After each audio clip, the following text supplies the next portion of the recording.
Welcome to VJ இல்லம் channel. இப்போ first time பார்க்குறீங்கன்னா கீழே இருக்கிற ரெட் கலர் சப்ஸ்கிரிப்ஷன் பட்டனை மறந்துடாமல் ப்ரெஸ் பண்ணிடுங்க. நான் போடுற கதைகளை உங்களுக்கு உடனுக்குடன் இப்போ தான் வரும்.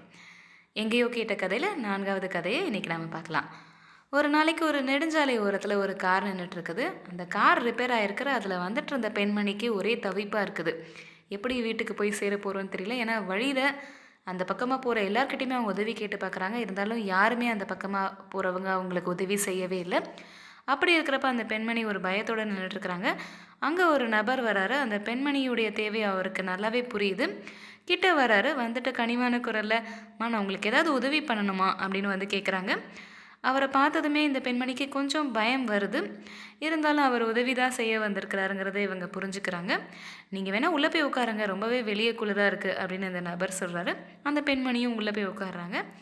கார் டயர் வந்துட்டு பஞ்சர் ஆகிருக்கிறனால இவர் கடகடன்னு அந்த ஸ்டெப்னிலாம் எடுத்து மாற்றி எல்லா வேலையுமே செய்து முடிச்சிடுறாரு. அதுக்கப்புறமா அவர் அங்கேருந்து கிளம்ப சொல்கிறாரு அந்த பெண்மணியை, நீங்கள் பத்திரமா போயிட்டு வாங்க, உங்கள் கார் எல்லாம் சரியாயிடுச்சு அப்படின்னு அந்த மனிதர் அந்த பெண்மணிக்கிட்ட சொல்கிறாங்க. அப்போ தான் அந்த பெண்மணி பார்க்குறாங்க, அவருடைய உடம்பெல்லாம் வந்துட்டு ரொம்பவே அழுக்காயிருக்கு அந்த ஸ்டெப்னி மாற்றினதுனால. கையில் வேற லேசாக சிராய்ப்பெல்லாம் ஏற்பட்டிருக்கு.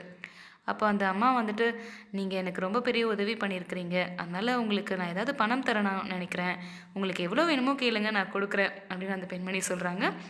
அதுக்கு அந்த நபர் வந்துட்டு, இல்லைம்மா, நான் மெக்கானிக்லாம் கிடையாது, இந்த பக்கமாக நான் போயிட்டுருந்தேன், உங்களுக்கு உதவி தேவைப்படுற மாதிரி இருந்தது, அதனால் நான் உங்களுக்கு இந்த உதவியை செஞ்சேன், எனக்கு நீங்கள் எதுவுமே தர வேணாம், நீங்கள் பத்திரமா போயிட்டு வாங்க அப்படின்னு மட்டும் சொல்கிறாரு. அதனாலும் அந்த பெண்மணிக்கு மனசு கேட்கவே இல்லை.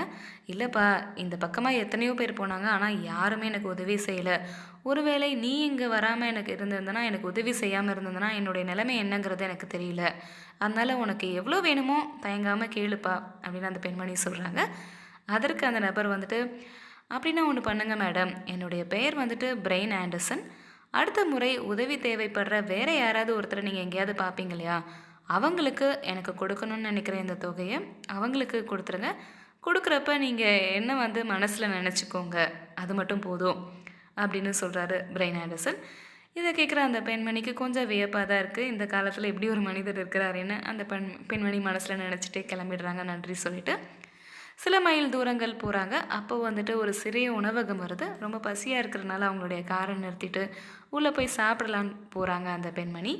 அந்த ஹோட்டலில் வந்துட்டு வேலை செய்கிற ஒரு பணிப்பெண் வந்துட்டு 8 மாத கர்ப்பிணி பெண்ணாக இருக்கிறாங்க. இருந்தாலும் ஓடி வந்து இந்த பெண்மணிக்கு துடைக்கிறதுக்கு டவல்லாம் கொடுக்குறாங்க. ரொம்பவே சுறுசுறுப்பாக அவங்களுடைய வேலையை செய்கிறாங்க. கர்ப்பிணி பெண்ணாக இருந்தாலும் முகத்தில் எந்த ஒரு சோர்வும் அவங்க காட்டவே இல்லை. அவங்களுடைய வேலையை ரொம்ப ரசித்து நல்லபடியாக செஞ்சிட்ருக்குறாங்க அந்த பணிப்பெண். இதை வந்துட்டு இந்த சாப்பிட்டுட்டே இருக்கிற பெண்மணி நோட் பண்ணுறாங்க. அது மட்டும் இல்லாமல் சாப்பிட்டு முடிச்சுட்டு அவங்க பணம் வைக்கிறவங்க அந்த பில்லுக்கான பணத்தை வைக்கிறப்ப அவங்க மனசில் வந்துட்டு பிரெயின் ஆண்டர்சன் நினச்சிக்கிறாங்க. நினச்சிட்டு அந்த பணத்தை வச்சுட்டு அவங்க கிளம்பி போயிடுறாங்க. இந்த பணிப்பெண் வந்துட்டு அந்த பணத்தை எடுத்துகிட்டு போய் பில் பே பண்ணுறாங்க. $100 வச்சுட்டு போயிருக்கிறாங்க அந்த பணத்துக்கான பில். மீதி பணத்தை கொடுக்கலான்னு வரப்போ தான் நோட் பண்ணுறாங்க, அந்த கார் ஏற்கனவே கிளம்பி போயிடுச்சு, அந்த சாப்பிட்டுட்டு அந்த பெண்மணி போயிட்டாங்கங்கிறத கவனிக்கிறாங்க. ஐயோ, மீதி பணத்தை வாங்காமல் போயிட்டாங்களே அப்படின்னு இந்த பணிப்பெண் யோசிச்சுக்கிட்டே அந்த மேஜையை துடைக்கிறாங்க. துடைக்கிறப்ப தான் இன்னொரு விஷயத்தை பார்க்குறாங்க. அங்கே இன்னொரு $400 பணம் இருக்குது. அது மட்டும் இல்லாமல் கூடவே ஒரு துண்டு சீட்டில் ஒரு மெசேஜையும் இந்த பொண்ணுக்கு எழுதி வச்சுட்டு போயிருக்கிறாங்க. மைடியர், இந்த பணம் வந்துட்டு உனக்கு இந்த சமயத்தில் உதவியாக இருக்கலாம், மற்றபடி நீ எனக்கு இந்த பணத்தை எப்போவுமே திருப்பி தர தேவையே இல்லை. ஒரு நெருக்கடியான சூழ்நிலையில் முகம் தெரியாத ஒருத்தர் எனக்கு உதவி செய்தார், அதன் தொடர்ச்சியாக தான் இப்போ நான் உனக்கு இதை செய்திருக்கிறேன். ஒருவேளை எனக்கு நீ ஏதாவது செய்யணும்னு நினச்சேன்னா இந்த அன்பு சங்கிலி அருந்துடாமல் பார்த்துக்கோ. உதவின்னு தேவைப்படும் வேறு யாராவது ஒருத்தர் உனக்கு முன்னாடி வருவாங்க இல்லையா, அவங்களுக்கு உன்னால் முடிஞ்ச உதவியை நீ செய் அப்படின்னு எழுதி வச்சுட்டு அந்த பெண்ணுக்கு அந்த $400 பரிசையும் கொடுத்துட்டு அந்த பெண்மணி போயிருக்கிறாங்க. அந்த துண்டு சீட்டை படிக்கிற இவங்களுக்கு அந்த பணிப்பெண்ணுக்கு ரொம்பவே சந்தோஷமாக இருக்குது. ஏன்னா அடுத்த மாதம் அவங்களுடைய பிரசவ செலவுக்கு அவங்க என்ன செய்கிறது அப்படிங்கிறது அந்த பெண்மணியோடைய யோசனையாச்சு அந்த பணிப்பெண்ணுக்கு. அப்போ வந்துட்டு அவங்க ரொம்பவே சந்தோஷமாக ஈவினிங் வீட்டுக்கு போயிட்டு அவங்களுடைய கணவர்கிட்ட வந்துட்டு வேலையில் நடந்த எல்லா விஷயத்தையும் சொல்கிறாங்க.